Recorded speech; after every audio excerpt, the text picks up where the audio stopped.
read, starting right from Greece until the most recent modern drama, you will see the first piece of information on each drama is the list of the characters. Okay, you might call it cast of characters or just characters. So over here we have Power, Force, Prometheus, Hephaestus, Chorus, which is daughters of Ocean, Ocean, Io, and Hermes. Now, additionally, almost every play that you will study, you will come across a scene.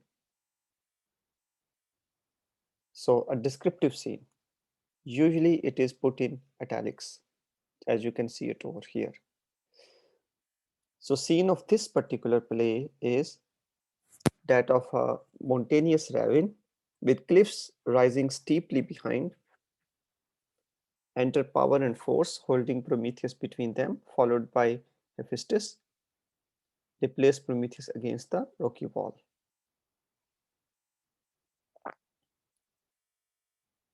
So Power is the one who speaks.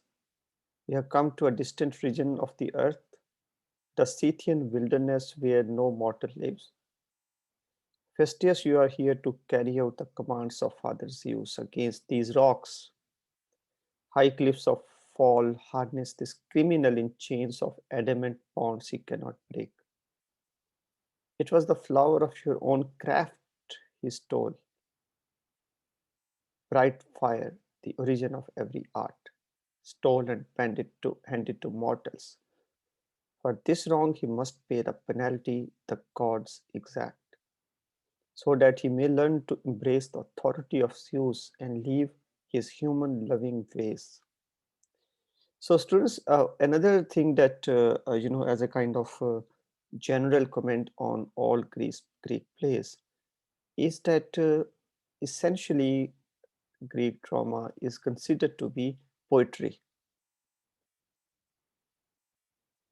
But poetry in such a manner that it at the same time gives us the whole dramatic development of a particular event or of a particular happening or of a particular tragedy in the lives of characters or of a particular tragedy in the lives of gods.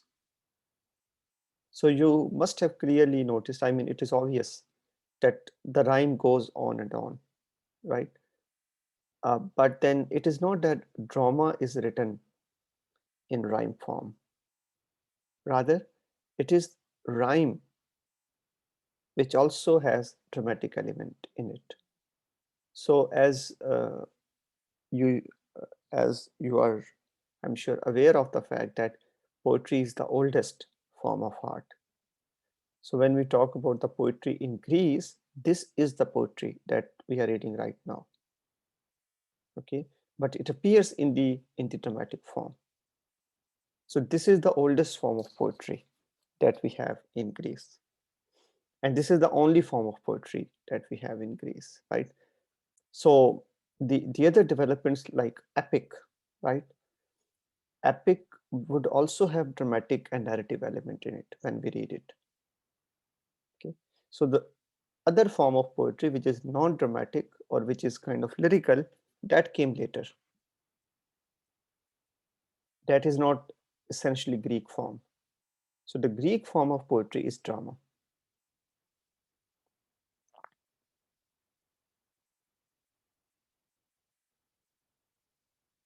Oh no, Mohsin, we cannot call it prose poetry. No, it's not prose poetry.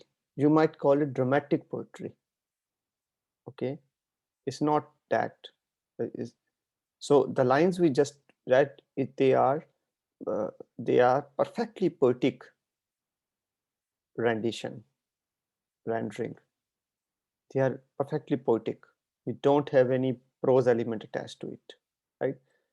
But poetic expression is also filled with dramatic development, right? So there is action in the poetry, right? So as in these lines, you must have clearly observed that we haven't just read poetry, but we also have read about an action that has taken place. So, So power is talking right now and telling us that they have come to this remote part of the earth where they are enchaining Prometheus because he has done this extraordinary wrong. That is, he stole away the bright fire from the gods and gave them to humans. And he did that because he loves human beings. But when he did that, that was the violation of the authority of Zeus. And as you know, Zeus is the most powerful god. He is father of all gods in Greek mythology. It is for that crime that he is being tied with the rock outside the city. So you will also notice, proper arrangement of lines and their numbering, right? Also proper rhyme scheme over here. And you also would notice the, kind of poetic smoothness in the lines, which is extraordinary because the dramatist who writes this, or the poet who writes this, Aeschylus, he is simultaneously eh, entertaining us with the poetic expression, but at the same time disclosing us to us a dramatic development, right? That is a little challenging. Let's imagine, the soap drama that you are aware of, right, on TV screen, right? So just imagine you watch that and all the characters, whatever they're talking about, they're talking in poetic language, right? So you can imagine the level of difficulty the writer of that drama, also the characters of that drama will face.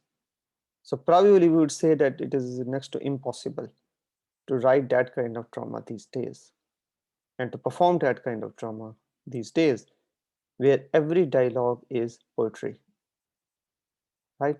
And this poetry, the way we read it, it is very potent. So the writer has not wasted even a single word. So every word over here contributes to the depiction of the overall action that is being shown to us in a very comprehensive manner. So with in minimum precise words, we are getting the whole scene being created in front of us.